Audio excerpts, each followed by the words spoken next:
a strange animal was fished from the sea in the waters off New Zealand in 1977.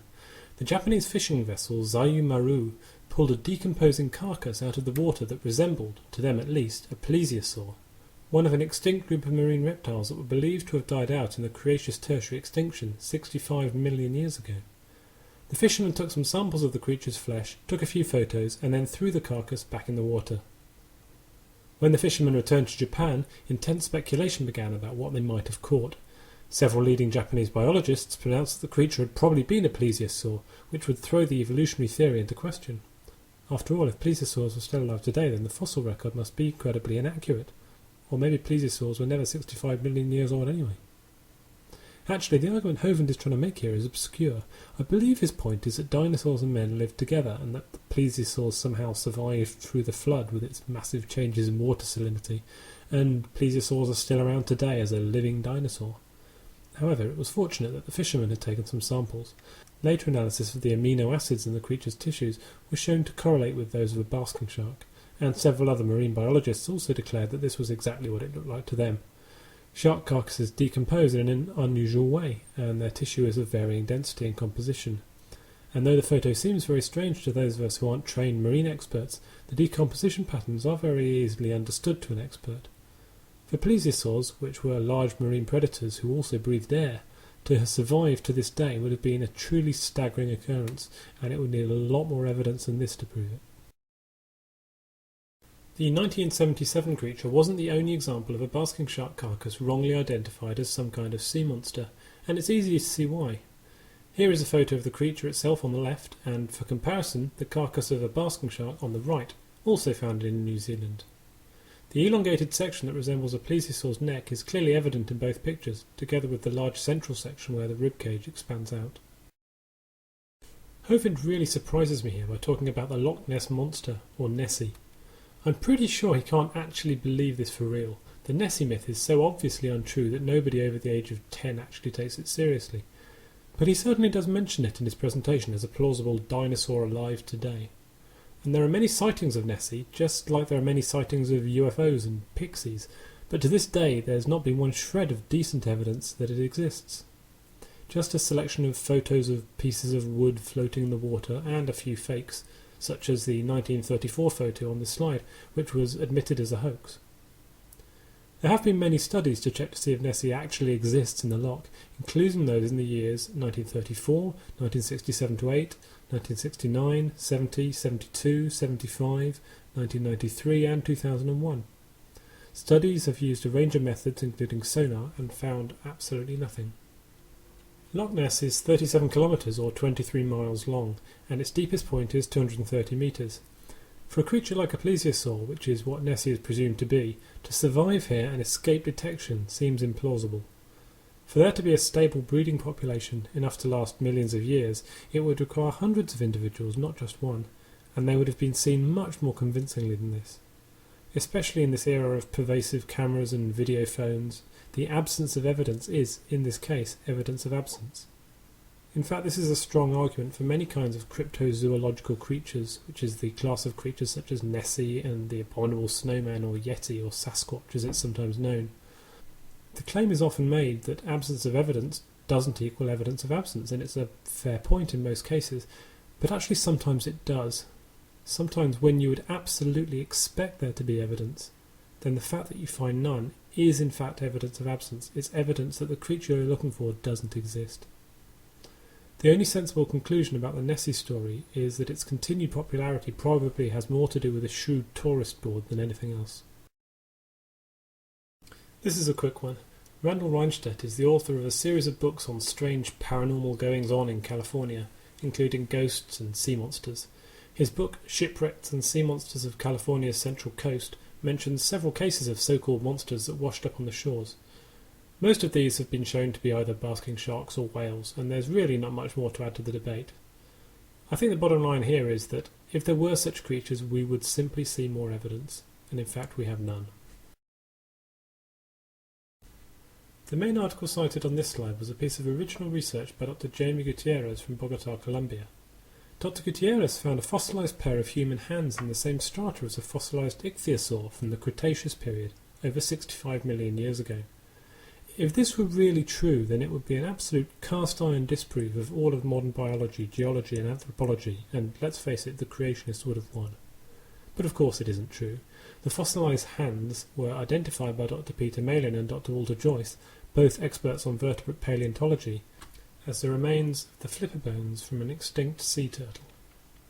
In fact, it's a beautiful testament to homologous evolution, the concept that evolution might drive the design of similar limbs on similar creatures in the same direction, albeit entirely independently. It's also a great example of creationists just not doing their due diligence and jumping on anything they can find without checking if it's real or not. On this slide I've included a picture of the actual fossilised hand, with two of a fossil turtle slipper for comparison. The first is from Dr. Gutierrez himself, and the second and third are from the website of expert paleontologist Mike Everhart at the University of Kansas.